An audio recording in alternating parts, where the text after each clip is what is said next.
Baik, selamat datang di salah satu bangunan yang punya nilai sejarah perjuangan peperangan melawan VOC Belanda.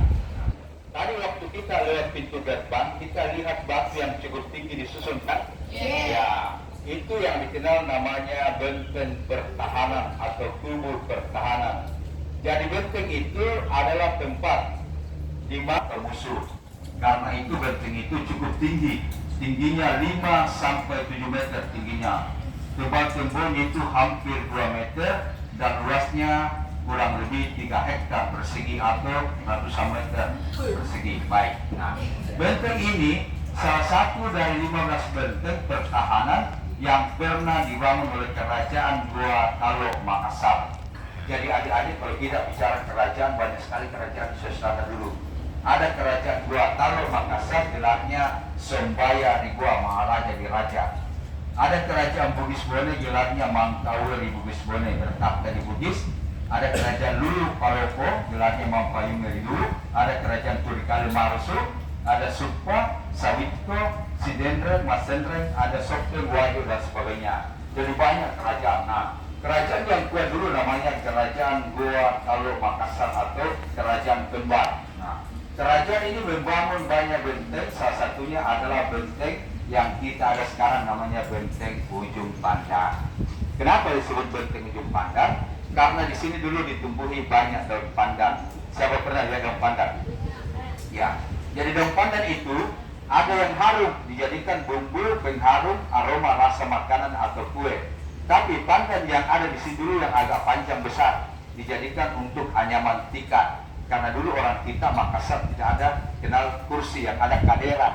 Kadera itu bahasanya orang Portugis, yang dijadikan anyaman untuk pembikinan tikar. Nah, karena ditumbuhi banyak daun pandan, maka benteng ini diberi nama Benteng Ujung Pandang. Ya, benteng ini dibangun oleh Raja Goa ke-9. Nama rajanya bernama Daeng Matandre Karaeng Manguntungi Tumapan Sikalona. Jadi Daeng Matandre Karaeng Manguntungi Tumapan Sikalona. Nah, ketika dibangun benteng ini dulu, dalam benteng ini dulu rumah-rumah kita, rumah panggung yang biasa kita dilihat di kampung kan, yang ada tiang-tiang kayu, bambu, atapnya daun nipah. Kenapa? Karena ditempati kerajaan prajurit Makassar.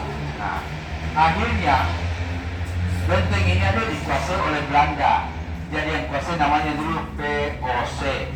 POC itu singkatan Frederick Hondstis Company atau perusahaan perdagangan Hindia Timurnya Belanda, namanya POC. Jadi ketika dikuasai oleh POC melalui perjanjian, dalam sejarah ada namanya perjanjian Bungaya tanggal 18 November 1667. Nah, benteng ini jatuh ke tangan POC Belanda. Kemudian benteng Ujung Pandang diganti menjadi Rotterdam.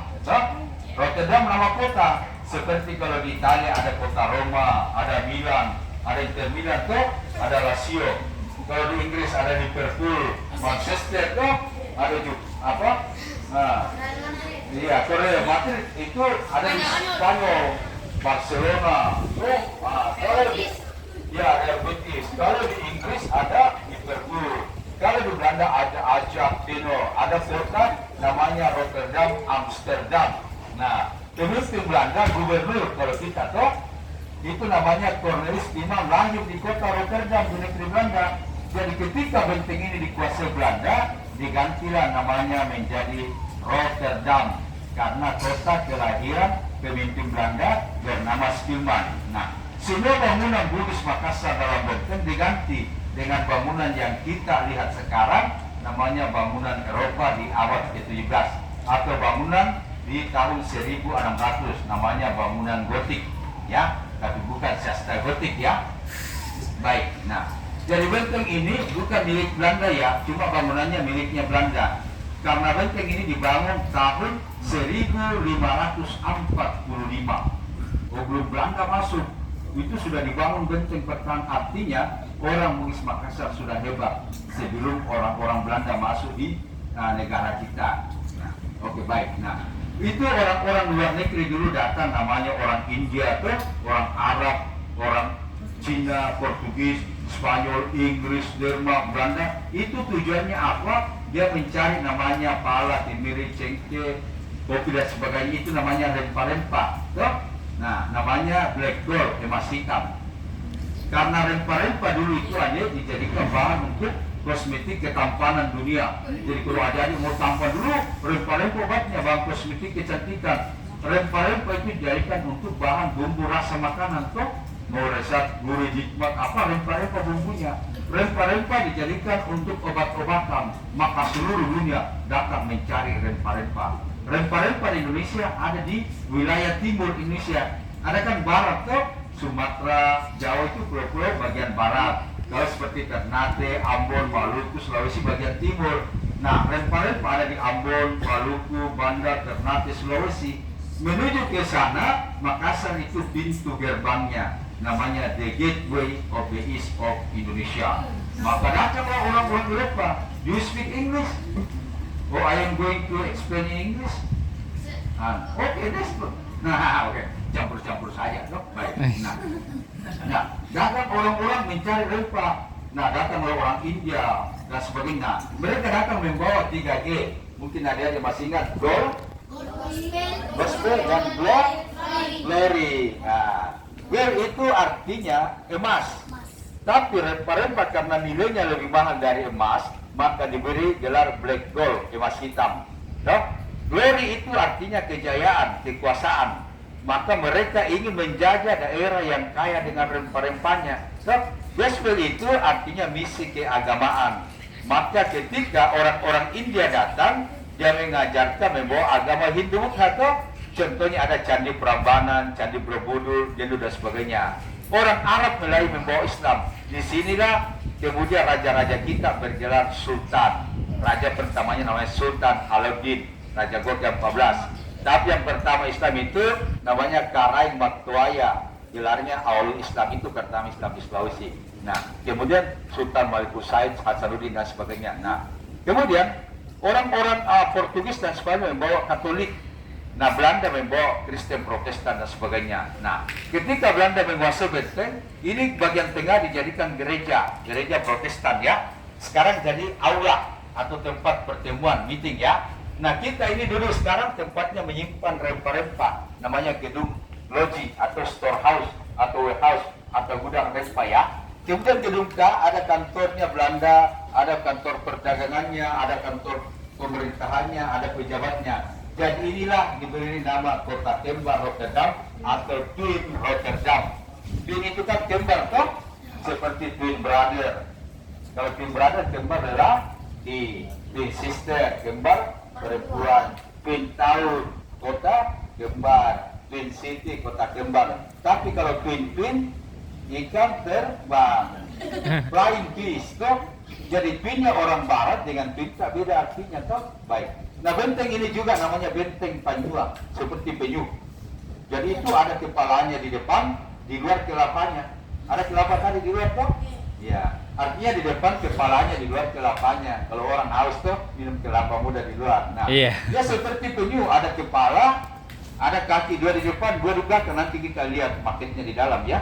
Nah, kemudian karena Belanda itu mau menguasai Makassar dengan monopoli, seperti dia mau beli cengkeh harganya 1.000, harusnya dijual 10.000 kan. Jadi kerajaan Makassar tidak menerima, terjadi perang.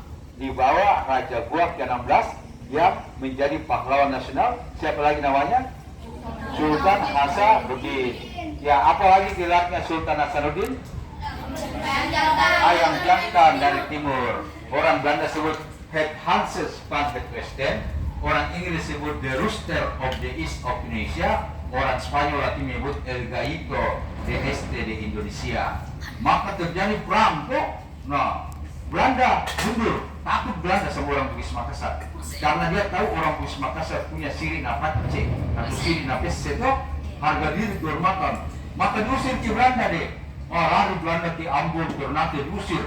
Tapi Belanda lihat, wah, Indonesia ini kan belum negara kesatuan toh, masih sifatnya kedaerahan seperti kerajaan Bone, kerajaan Sopeng Guajo, kerajaan Marosol, kerajaan Goa, kerajaan Surujaya, Majapahit dan sebagainya, belum negara kesatuan karena belum ada namanya Sumpah Pemuda. maka Belanda datang.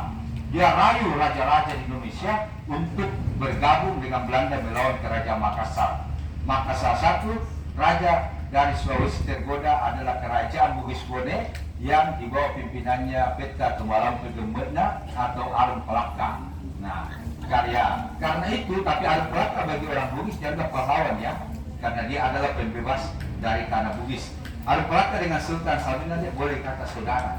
Dia diasuh dalam kerajaan oleh Karek Patinggal Luang sampai dewasa. Ketika dewasa baru diberi jabatan, kemudian dia itu sedikit memerdekakan rakyatnya. Jadi itu sejarah dilihat dari peristiwanya baik. Nah, karena itu di kepala benteng itu namanya Bastion Bugis Bone. Bastion itu artinya tubuh pertahanan yang mencolok keluar atau benteng yang mencolok keluar. Nah, namanya bastion dari kata bahasa Prancis bastion, kalau bahasa Inggris small castle. Kalau kita benteng kecil mencolok keluar. Di kepala namanya Bastion Bugis Bone. Kemudian pojok depan kan namanya Bastion, Buton Sulawesi Tenggara, ada Bacan, ada Ambon yang ada penjara bawah tanahnya, ada Mandarsa. Jadi membuat Belanda kuat karena orang-orang kita Indonesia sendiri yang melindungi Belanda. Tapi Sultan Hasanuddin tidak pernah mundur. Itulah sebabnya kalau kita bicara Bugis Makassar ini, itu terdengar sampai ke luar negeri. Itu ada kota di Afrika Selatan namanya Cape Town. Itu kota kembarnya Afrika Selatan dengan Makassar. Ada di Singapura namanya Bugis Street atau Bugis Junction, perkampungan orang-orang Bugis yang hebat. Ada di Thailand namanya Makassar District. Ada di Australia. Jadi orang Bugis Makassar kan dikenal pelaut, toh? Dengan kapalnya yang masuk peninggalan warisan dunia namanya Pinisi, toh? Jadi kalau Bugis Makassar sudah dia punya prinsip, aku pilih tenggelam di laut daripada pulang kembali tanpa hasil atau ikan. Itu waktu pelaut Indonesia, toh? Sekali layar terkembang, pantang suruh hidup ke tepi atau ke pantai, maka diangkatlah ceritanya nenek moyangku seorang pelaut. So, karena kalau orang Bugis Makassar sudah melaut, dimanapun kapalnya terdampar, dia membuat suatu kehidupan di sana. Namanya di mana kakiku berpijak, disitulah langitku kujunjung. Ya, ya bahasa Inggrisnya mengatakan when in Rome, do as a Romans do. Dimanapun kau berada, lakukanlah seperti engkau ada di daerahmu sendiri. Toh, ya itulah hebatnya orang Bugis Makassar. Makanya kalau kita bicara Bugis Makassar itu ada semua di Indonesia. Contohnya, Syekh Yusuf ini seorang tokoh Islam yang sangat dikenal, tokoh spiritual yang lari ke Banten, belajar Islam sampai di Timur Tengah, melawan Belanda sampai berjuang di Afrika Selatan, dan dia banyak mengislamkan penduduk Afrika Selatan. Maka beliau dianggap pahlawan nasional di dua negara. Syekh Yusuf kan nama-nama hebat. Kalau kita tuh siapa-siapa nama Yusuf yang adik-adik pernah dengar? Syekh Yusuf Al-Makassari, siapa lagi? Jenderal M. Yusuf, Baharudin Yusuf Habibi, B.J. Habibi, Bapak Yusuf Kalla. Tuh. Tapi kalau ketika nama Udin muncul, kalah ke Yusuf. Siapa Udin pertama? Siapa Udin pertama, adik? Ya, Awalud. Siapa Udin yang selalu bikin kesalahan atau keliruan? Salahud. Siapa Udin yang suka berjanji-janji? Nasarud. Ya. Siapa Udin yang paling disenangi setiap pulang membagi-bagikan ikan di jalan? Siapa? Bukan Jalalud. Pulang menjala. Siapa Udin yang paling menikmati hidupnya dari semua Udin? Kamarudin. Siapa yang kamar toh? Siapa Udin yang paling ditakuti baik lawan maupun kawan? Itulah Hasanuddin. Nah, Hasanuddin ini punya nama panjang. Namanya Imalum Basing dan Martawang, Daraing, Bonto Mangete, Muhammad Bakir, Sultan Hasanuddin, pemenangnya di bawah Mekah. Itu panjang sekali, karena Makassar itu gelarnya ada Daeng, Karaeng. Makanya ada gelar namanya Kota Daeng. Biasa orang ingin semangat Makassar, habis makan minta minumannya Krating Daeng. Loh, tapi kalau orang Jawa habis makan panggilnya Mas-Mas, minta juga minumannya Mari Mas. Kalau dari Bandung, iya teh habis makan juga minta minum susu teh, karena iya teh. Kalau dari Sulawesi Tengah, karena lawan dalam si habis makan habis minta juga minumannya Lasegar, Lasirin. Ambon datang habis minuman, terpaksa dapatnya B tadi. Ya, beta tuh, tapi itu kan canda doang, nah. Karena beta sering makan mati tuh, beta tidak makan mati, beta makan sering mati juga. Sebab beta makan sering, nah. So, beta seng makan mati, beta makan seng mati juga. Berulang sudah saya makan seng. Ya, karena kita ini Indonesia ini ada 1.360 suku bangsa ya. Jadi sangat banyak. Ada 720 bahasa. Makanya Bugis, Makassar, Sunda, Jawa itu banyak sekali. Makanya kita dipersatukan dalam Sumpah Pemuda. Baik. Nah, benteng ini juga namanya benteng kota. Karena disinilah Makassar berkembang, ya, berkembang. Baik. Ketika dikuasai Belanda, ini benteng dijadikan pusat pemerintahannya Belanda, pusat pertahanan dan pusat perdagangan. Sampai Belanda dikalahkan oleh Nippon, namanya Jepang, toh? Tahun 1942, maka ada satu bangunan gedung I yang dijadikan musala, itu bangunannya Jepang. Satu-satunya bangunan yang tidak bertingkat itu bangunannya Jepang. Sampai 1945. Nah, waktu Jepang keluar, Belanda kembali mau mencoba menguasai kita. Tapi kita sudah bersatu karena sudah ada Sumpah Pemuda. Satu nusa, satu bahasa, dan satu bangsa. Itu buat kita bersatu dalam Bhinneka Bhinneka Tunggal Ika. Maka Belanda bisa diusir. Makanya kita bisa dikalahkan, dituduhkan karena kita tidak bersatu, toh. Oke, baik. Nantinya kita mau masuk musim ya. Dalam musim ini banyak cerita yang kita dapatkan tentang namanya masa-masa prasejarah, masa sejarah, budaya, pertanian dan sebagainya. Jadi banyak benda. Cuma dalam musim kita nggak boleh memegang bendanya ya. Ya boleh dipegang, jangan disentuh. No? Iya, artinya dipegang perasaan tapi sentuh tidak boleh. Jadi orang-orang Inggris sebut toh, you may hold it but not touch it. Ya, jangan disentuh. Oke, baik. Nah, sebelum kita lanjut, ada yang mau bertanya-tanya? Boleh bertanya apa saja ya. Karena kita ada datang ke sini selain rekreasi, kita harus perlu menambah pengetahuan wawasan. Jadi kita bukan jalan-jalan begitu saja ya. Jadi kita memang menikmati suasana bangunan tua, kemudian menghibur diri, tapi kita perlu mendapatkan ilmunya, pengetahuan wawasannya. Karena itu untung ini tidak ramai, biasa itu ratusan orang anak sekolah, pesantren dan sebagainya. Kemarin kita wadah, tira apa dan sebagainya, malu juga nanti lusa sampai ratusan siswa-siswanya banyak masuk. Jadi kita datang belajar. Nah, ini benteng biasa kalau acara wisuda, kampus-kampus dari sini foto-fotonya, foto-foto wisuda, foto video klip, ada juga kalau kita dewasa, biasa orang foto-foto dan namanya foto priwet, toh. Iya, tapi nanti di dewasa itu buat cerita toh. Oke, baik. Ada yang mau tanya-tanya sebelum kita lanjut ya, silakan. Kenapa lebih jago apa sih itu Jepang daripada Belanda?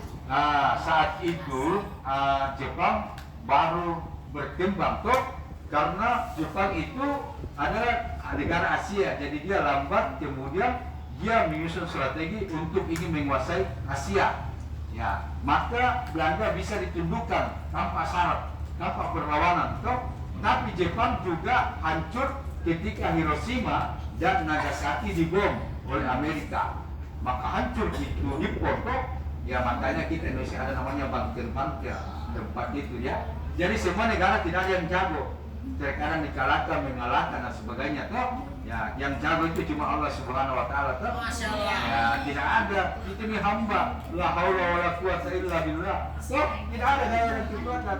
Jadi kita ini tidak punya daya tanpa doa. Toh? Ya. Oke, baik. Ada yang mau bertanya lagi? Tidak ada. Oke, baik. Nanti izin Pak Ustaz, kami masuk musim ya.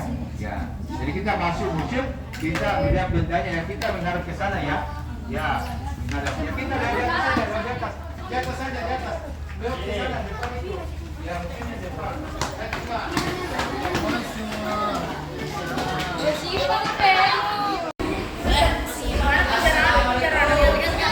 Ini kehidupan namanya masa batu tua. Itu dalam sejarah namanya masa Paleolitikum. Artinya masa batu tua. Manusia purba saat itu belum ada tempat tinggalnya, belum ada bercocok tanam. Jadi dia hanya berjalan namanya nomaden, berpindah-pindah.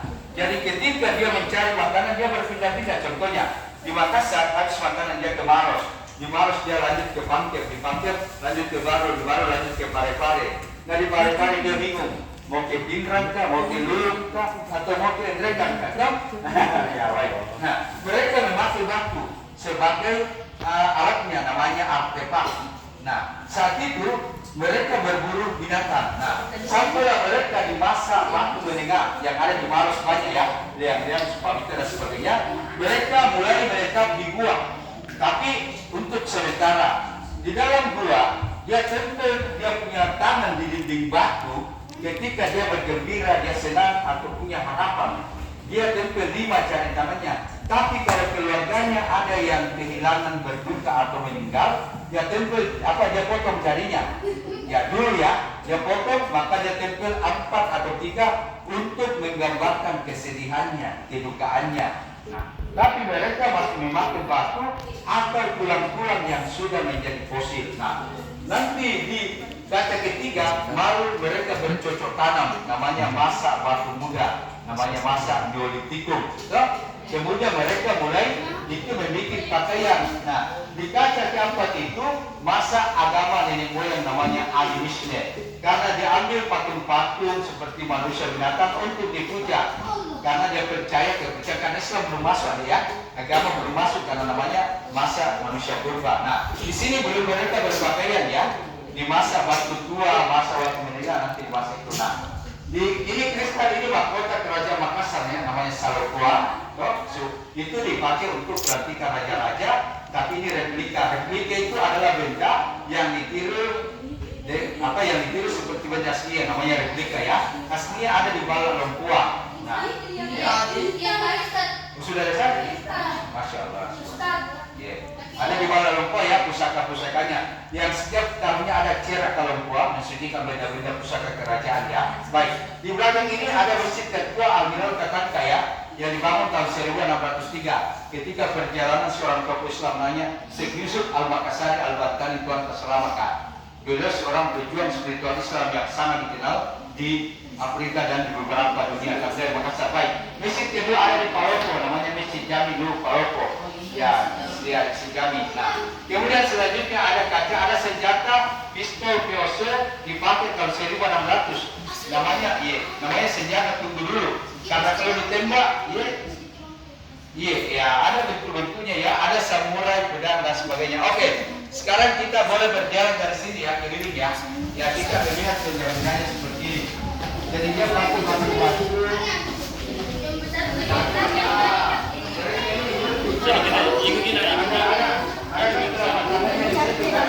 Ini ada telapak tangan yang ada di bagian ya. Ada binatang yang dulu namanya babi rusa, babi rusa. Iya, berketua, ada berketua. Nah, di sini mereka sudah memakai pakaian. Ini namanya disken. Orang biasa mau tahu informasi disken. Ini kulit-kulit kayu dipakai untuk menutup aura badan. Karena seperti itu toh, gambarnya sudah bercelana dia toh. Nah, ini dari kulit-kulit kayu. Nah, kalau ini harga yang dipuja menolak musibah bencana, karena namanya agama nenek moyang animisme. Nah, mereka membuat kapal di sini ketika mereka mengenal itu perunggu atau logam. Maka ini arca-arca yang dipercaya seperti peninggalan Hindu Buddha, tapi di sini tidak kuat karena apa? Tidak ada candi di sini. Ya, ini batu-batu yang dipakai pemujaan ya. Kalau adakan upacara ritual, ya mahkota yang ada sudah biasa. Itu gambaran tertua terus.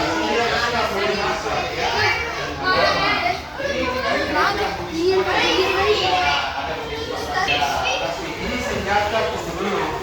Jadi kalau senjata yang ditembak, dia perlu waktu. Karena kalau kita tembak, itu musuh tidak kenal, butuh lagi waktu isi pelurunya. Jadi musuh mengatakan, hei saya di sini tuh, namanya senjata tunggu saya. Ya ini pelurunya ada dari Jepang, ada juga dari Belanda. Nah, asli itu, iya sudah ratusan tahun itu.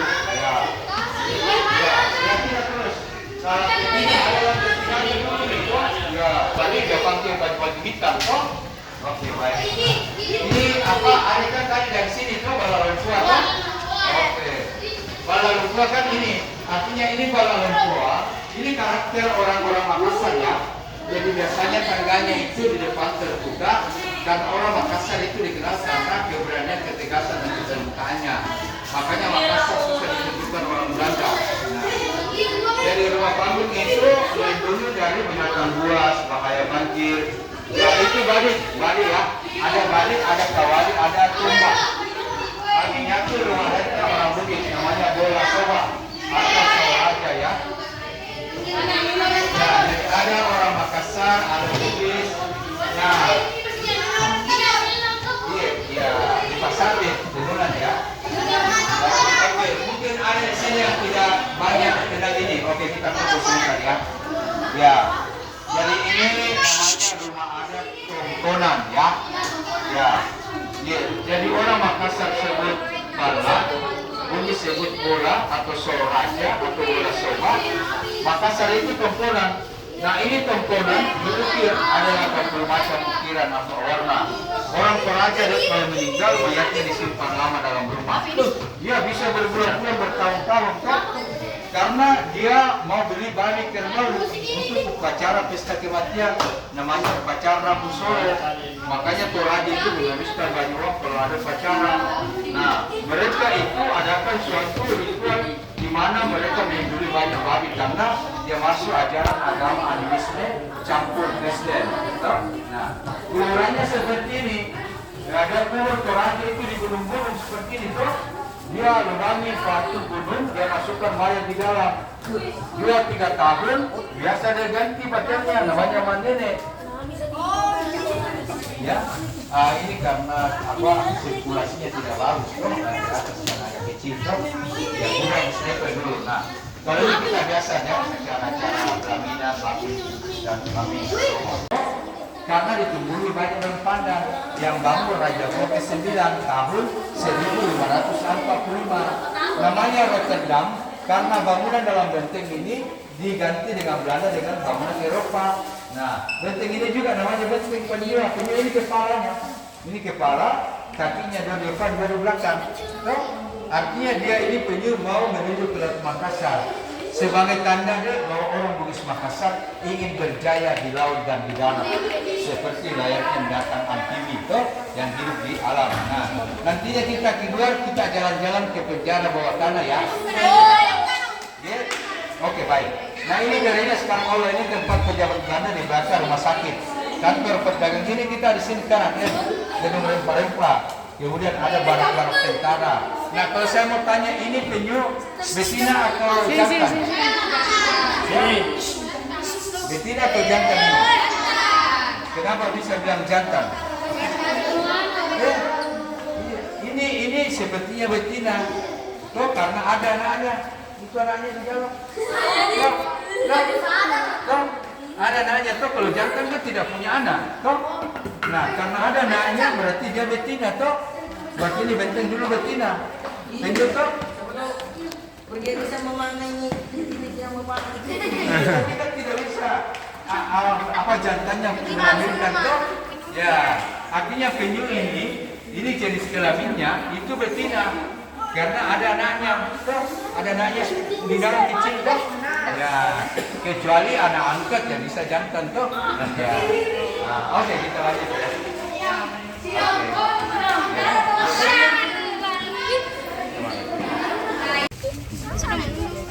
Mundur mau nih. Mundur lagi.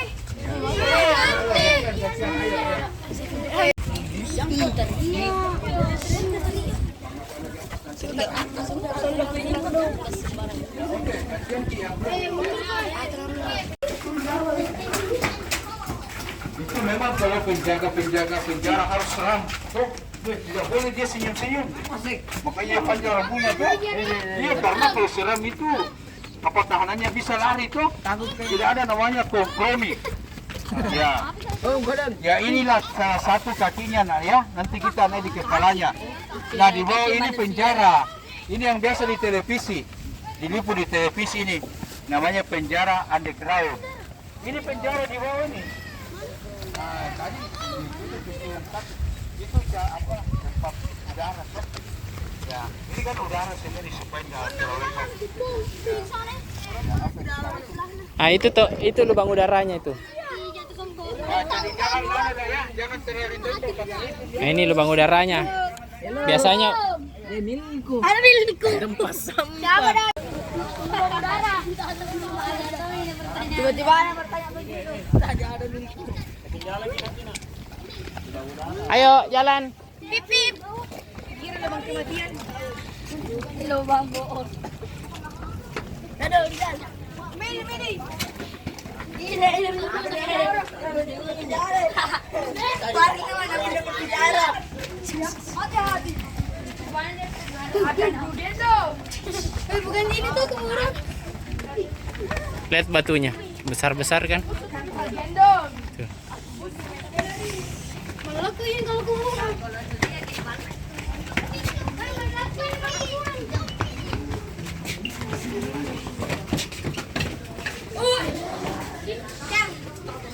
Cepat. Masuk, masuk, masuk.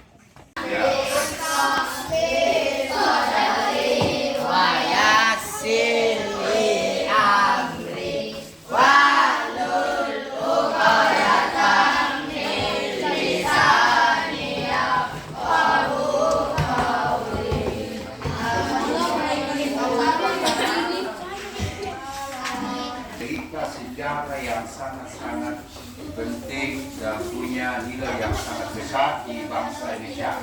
Karena tempat ini ada pernah pahlawan nasional kita, Pangeran Diponegoro, pernah diasingkan di tempat ini. Siapa pernah dengar Pangeran Diponegoro? Pangeran Diponegoro itu adalah pahlawan nasional yang sangat dikenal perjuangannya di tanah Jawa, namanya Perang Diponegoro ataupun 1825 sampai 30. Sampai akhirnya dijebak dalam perundingan, ditangkap oleh Belanda. Ketika beliau ditangkap, dibawa dia ke Batavia, Jakarta ya. Dari Jakarta kemudian dibawa ke Manado selama 3 tahun. 1833 akhirnya diasingkan di Makassar sampai beliau meninggal 8 Januari 1855. Nah, beliau itu bukanlah tahanan biasa, tapi seorang pangeran yang harus diberikan perlakuan yang istimewa secara politik. Jadi beliau seperti tahanan kaya, kita lihat ya, tahanan biasa. Kategori itu harus diberikan tempat seperti tahanan pangeran ya. Nah, sampai beliau meninggal dimakamkan di belakang Pasar Sentral Makassar, namanya Jalan Pangeran Diponegoro. Jadi Pangeran Diponegoro nama kecilnya Muskahar. Kemudian gelar itu Wontowilyo Adipati Anom, kemudian bergelar Pangeran Diponegoro. Jadi beliau itu putra Hamengkubuwono ketiga dari Kesultanan toh, yang kita Hamengkubuwono toh. Oke baik. Tempat ini ada dijadikan perpustakaan. Jadi kalau adik-adik nanti ingin melimpah pengetahuan ilmu, wawasan tentang buku-buku budaya sejarah, tentang peradaban, tentang situs-situs benda-benda yang punya nilai-nilai sejarah perjuangan di sini banyak. Karena itu namanya manuskrip atau literatur ya, atau semacam perpustakaan. Jadi kan perpustakaan ya. Jadi anak-anak bisa datang untuk mencari buku-buku, belajar karena disediakan ruang baca dan sebagainya dan sebagainya. Oke. Ada yang mau tanya-tanya? Oke. Ya kalau tidak, ya nanti kasih prosesnya untuk isi buku tamunya. Oh, yes. Kasih buku tamu proses.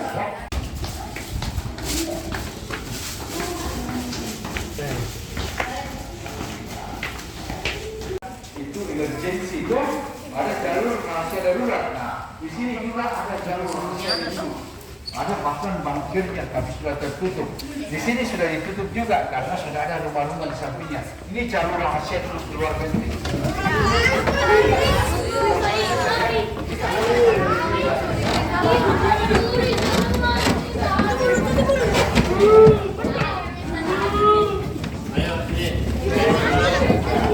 Ini ada dulu jalurnya kali ini kedua. Berarti ada dulu jalur keluar dari benteng ini. Jadi kalau dia keadaan gawat darurat, itu mereka itu pejabat yang pemimpinnya lain atur strategi. Tuh, makanya kalau ada namanya jalur emergency itu, ya oke sudah terus ya.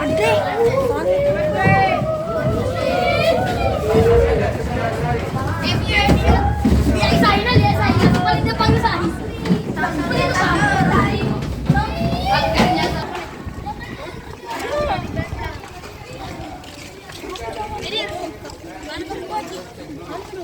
Ya, supaya kita lihat bentengnya seperti apa tuh. Oke, kita lihat sini.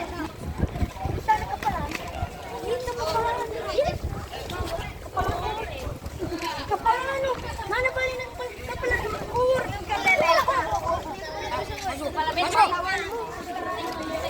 Ini aja, jangan naik. Ini tempatnya meriam ke laut. Dari dulu, ini lubang-lubang meriam semuanya. Ini tempatnya ikat meriam supaya tidak bergetar. Hah? Nah. Apa itu Mas? Tempat meriam.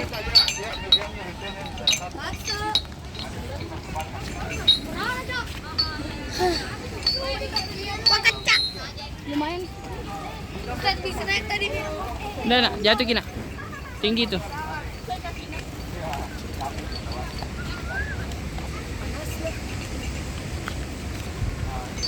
Ada di sini semua. Bentengnya tuh. Tapi jangan terlalu dekat, ada air ya. Ada air tergenang. Ya, ini kan kelihatan benteng tuh. Nih, dan kita di sini ini kepala dia. Dia kepala, kakinya dua depan, dua di belakang. Seperti tadi gambar magetnya tuh sketsanya di dalam tuh. Jadi ini namanya Bakti Bugis Bone. Sebelah namanya Buton, setengah itu Bacan. Yang tadi kita di kakinya belakang namanya Ambon. Oh, ini Wandar semua. Ada sejahat. Di situ kayak sudah orang ritual. Dan ini Sajen.